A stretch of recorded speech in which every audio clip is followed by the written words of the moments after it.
Hello ಎಲ್ಲರಿಗೂ ನಮಸ್ಕಾರ. ಎಲ್ಲರಿಗೂ ಶುಭೋದಯ. ಇವಾಗ ಬೆಳಗ್ಗೆ ಟೈಮ್ 8 ಗಂಟೆ ಆಗಿದೆ. ನಾನು ವ್ಲಾಗನ್ನು ಇಲ್ಲಿಂದ ಶುರು ಮಾಡ್ತಾ ಇದ್ದೀನಿ. ನಾನು ಇವಾಗ ಊರಿಗೆ ಹೋಗ್ತಾ ಇದ್ದೀವಿ. ನಾನು ಮತ್ತು ಧ್ರುವಿನು ನಮ್ಮನ್ನು ಬಿಡಲಿಕ್ಕೆ ನಮ್ಮ ಯಜಮಾನರು ಕೂಡ ಊರಿಗೆ ಬರ್ತಾ ಇದ್ದಾರೆ. ನಾನು ಡೆಲಿವರಿಗೆ ಹೋಗ್ತಾ ಇದ್ದೀನಿ ಇವಾಗ. ಬೆಳಗ್ಗೆ ಟೈಮ್ 8 ಗಂಟೆ ಆಗಿದೆಯಲ್ಲ, ಹಾಗೆ ಮನೆಯಿಂದ ಒಂದು ಅರ್ಧ ಗಂಟೆ ಜರ್ನಿ ಮಾಡ್ಕೊಂಡು ಬಂದಿದ್ದೀವಿ ಇವಾಗ. ಬೆಳಗ್ಗೆ ಏನು ತಿಂದಿರಲಿಲ್ಲ. ಇಲ್ಲೊಂದು ರೋಡ್ ಸೈಡ್ ಒಂದು ಹೋಟ್ಲಿತ್ತು, ಅಲ್ಲೊಂದು ಹೋಗ್ಬಿಟ್ಟು ಇಡ್ಲಿ ಮತ್ತು ಸಾಂಬಾರು ತಿನ್ನೋಣ ಅಂತೇಳಿ ಹೋಗ್ತಾ ಇದ್ದೀವಿ. ಧ್ರುವಿನನ್ನು ಕರೆದೆ, ಅವನು ಬರಲಿಲ್ಲ. ಅವನಿಗೆ ಬೆಳಗ್ಗೆ ಎದ್ದ ತಕ್ಷಣವೇ ಬೇಗ ಒಂದು 5 ಗಂಟೆಗೆ ಎದ್ದು ಅವನ್ನ ಸ್ನಾನ ಮಾಡಿಸಿ ರೆಡಿ ಮಾಡಿಸಿ ಕಾರಲ್ಲಿ ಮಲಗಿಸಿದ್ದೆ. ಹಾಗಾಗಿ ಅವನಿನ್ನೂ ನಿದ್ರೆಗಣ್ಣಲ್ಲಿದ್ದಾನೆ, ಬೇಡ ನನಗೆ ಅಂತ ಹೇಳ್ತಿದ್ದಾನೆ. ಅದಕ್ಕೋಸ್ಕರ ಅವನಿಗೆ ಒಂದು ಸಿಂಗಲ್ ಬನ್ಸ್ ಅಲ್ಲೇ ತೊಗೊಂಡ್ರಾಯ್ತು ಅಂತೇಳಿ ನಾವಷ್ಟೇ ಹೋಗಿ ತಿಂಡಿ ತಿನ್ಕೊಂಡು ಬಂದ್ವಿ. ಹಾಗೆಯೇ ಇಲ್ಲಿ ರೋಡ್ ಹತ್ರ ಬರಬೇಕಾದ್ರೆ ನಾವು ಊರಿಗೆ ಹೋಗೋ ರೋಡಗೇನೆ ಇದೊಂದು ಬೀಚ್ ಇದೆ. ಹಾಗೆ ಕೈಯಲ್ಲಿ ಗಾಡಿ ಇದೆಯಲ್ಲ, ಬಸ್ಸಿಗಾದರೆ ಸ್ಟಾಪ್ ಕೊಡೋದಿಲ್ಲ, ಇಲ್ಲಿಗೆ ಗಾಡಿ ಇದೆಯಲ್ಲ ಒಂದು ಸಲ ರೌಂಡ್ ಹಾಕ್ಕೊಂಡು ನೋಡ್ಕೊಂಡು ಹೋದ್ರಾಯ್ತಂತ ಹೋಗ್ತಾ ಇದ್ದೀವಿ. ಮತ್ತು ಧ್ರುವಿನ್ ಕೂಡ ಅವನಿಗೆ ಬೀಚಲ್ಲಿ ಹೋಗೋದಂದರೆ ತುಂಬ ಇಷ್ಟ. ಹಾಗಾಗಿ ಅವನು ಕೂಡ ಬೀಚಿಗೆ ಹೋಗೋಣ ಊರಿಗೆ ಅಂತ ಹೇಳ್ತಿದ್ದ. ಸರಿ ಆಯಿತು ಅಂತ ಕರ್ಕೊಂಡು ಹೋಗ್ತಾ ಇದ್ದೀವಿ.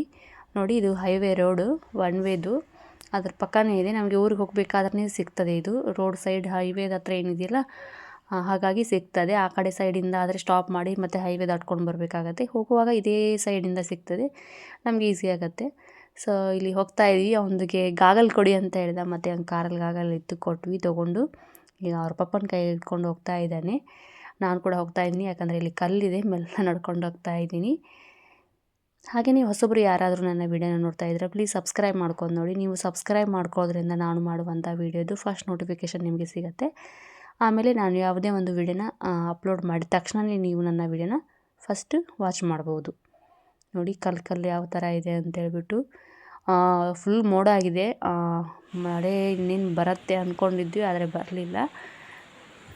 ಇಷ್ಟು ಮೋಡ ಥರನೂ ಇದೆ ಸ್ವಲ್ಪ, ಮತ್ತು ಲೈಟಾಗಿ ಬಿಸಿಲು ಥರನೂ ಇದೆ. ಅಷ್ಟೇನು ಹೇಳ್ಕೊಳ್ಳೋಷ್ಟು ಬ್ರೈಟ್ ಬಿಸಿಲು ಇರಲಿಲ್ಲ. ನೋಡಿ ಅಲೆಗಳು ಯಾವ ಥರ ಬರ್ತದೆ ಅಂತೇಳ್ಬಿಟ್ಟು.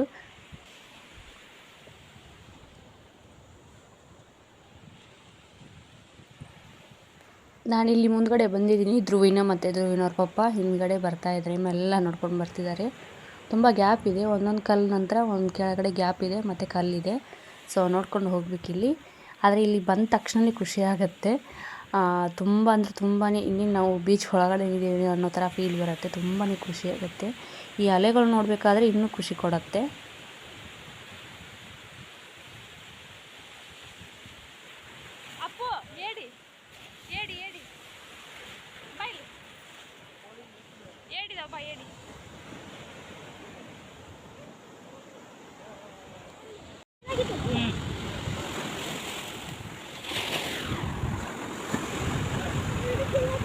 ಹಾಂ ಏಡಿ ಅದಿಲ್ಲ, ಏಡಿ ಏಡಿ ಹಾಂ ನೀರಿದೆಲ್ಲ ಏಡಿವೆಲ್ಲ.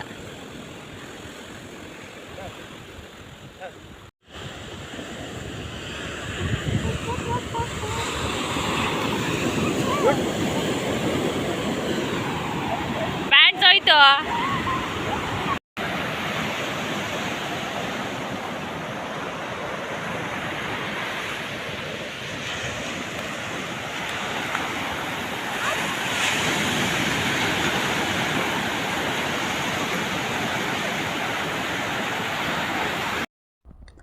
ಆ್ಯಂಡ್ ಇದು ನಾವು ಬೀಚ್ ದಾಟ್ಕೊಂಡು ಮುಂದೆ ಬಂದ್ವಿ.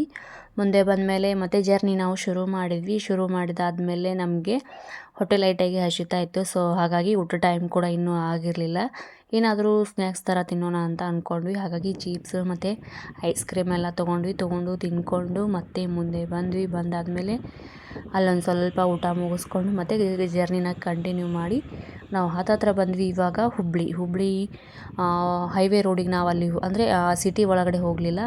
ಹುಬ್ಳಿಯಿಂದ ಈ ಕಡೆ ಒಂದು ರೋಡ್ ಮಾಡಿದ್ದಾರೆ ಹೈವೇ ಓಡಾಡೋರಿಗೆ. ಸೊ ಹಾಗಾಗಿ ನಾವು ಅಲ್ಲಿಂದ ಬಂದ್ವಿ. ಸಿಟಿ ಒಳಗಡೆ ಹೋದರೆ ಮತ್ತೆ ಒಂದು ಅರ್ಧ ಗಂಟೆ ಟ್ರಾಫಿಕಲ್ಲೇ ಹೋಗುತ್ತೆ. ಸೊ ಹಾಗಾಗಿ ಮತ್ತೆ ಟೈಮ್ ವೇಸ್ಟ್ ಆಗುತ್ತೆ ಅಂತ ಹೇಳ್ಬಿಟ್ಟು ಹೈವೇ ರೋಡ್ ಹೊರಗಡೆ ಮಾಡಿದಾರಲ್ಲ ಅಲ್ಲಿ ಬಂದ್ವಿ.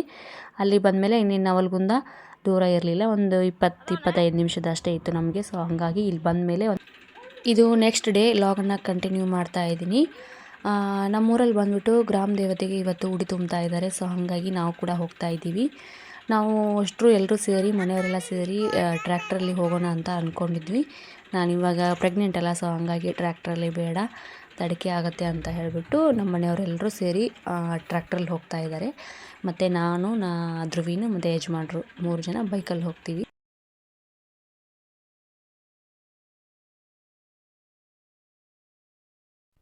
ನಾವು ಚಿಕ್ಕವರಿರಬೇಕಾದ್ರೆ ಇದು ಗ್ರಾಮ ದೇವತೆಗೆ ಉಡಿ ತುಂಬೋದು ವಾರ ಬಂದರೆ ತುಂಬಾ ಖುಷಿ ಆಗ್ತಾಯಿತ್ತು. ಯಾಕಂತ ಹೇಳಿದರೆ ನಾವು ಸಣ್ಣವರಿರಬೇಕಾದ್ರೆ ಶುಕ್ರವಾರ ಫಸ್ಟು ವಾರ ಬಿಡ್ತಿದ್ರು, ಮತ್ತು 3 ಶುಕ್ರವಾರ 2 ಮಂಗಳವಾರ ಬರ್ತದೆ.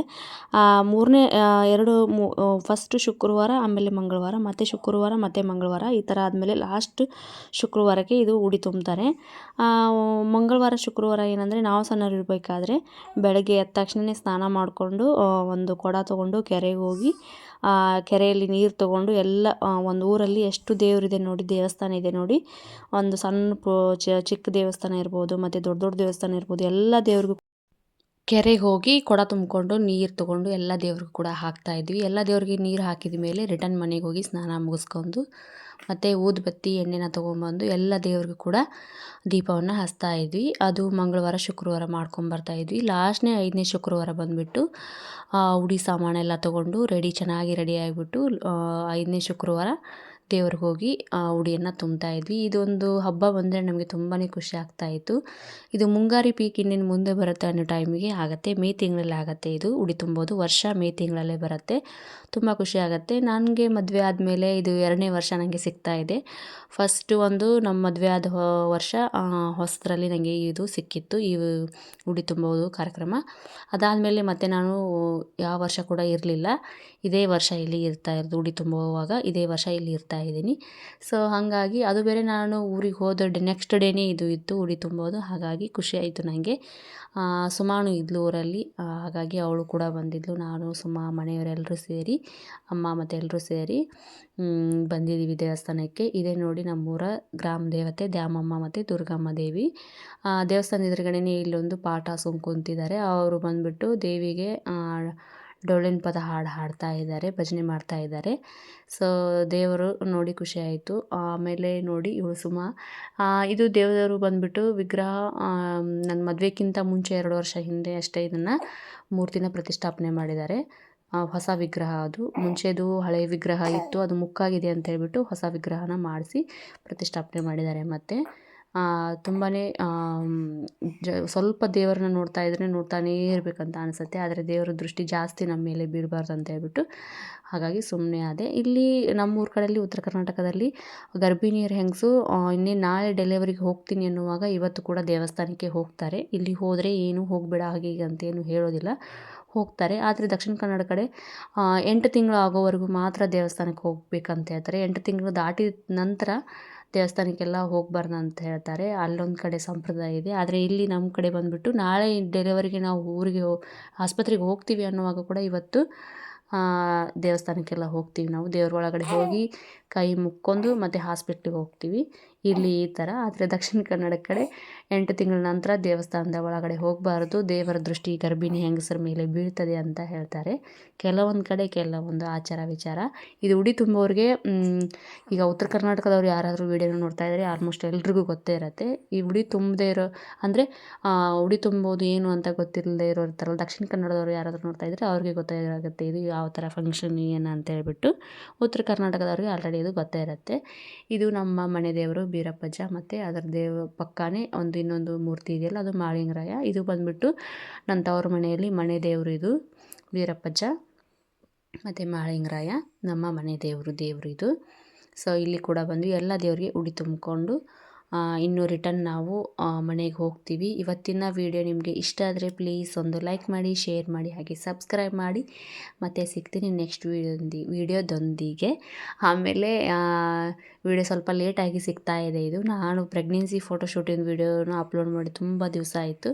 ಅದಾದಮೇಲೆ ಇದು ವಿಡಿಯೋ ಅಂದರೆ ನಡೆದಿದೆ. ಇದನ್ನು ನಾನು ಶೂಟ್ ಮಾಡಿ ಇಟ್ಕೊಂಡಿದ್ದೆ, ಆದರೆ ಎಡಿಟ್ ಮಾಡಿ ಪೋಸ್ಟ್ ಮಾಡೋದು ಸ್ವಲ್ಪ ಲೇಟಾಗಿದೆ. ಮತ್ತು ನೆಕ್ಸ್ಟ್ ವಿಡಿಯೋನ ಬೇಗ ಹಾಕ್ತೀನಿ. ಮತ್ತೆ ಸಿಗ್ತೀನಿ. Thank you for watching. Bye.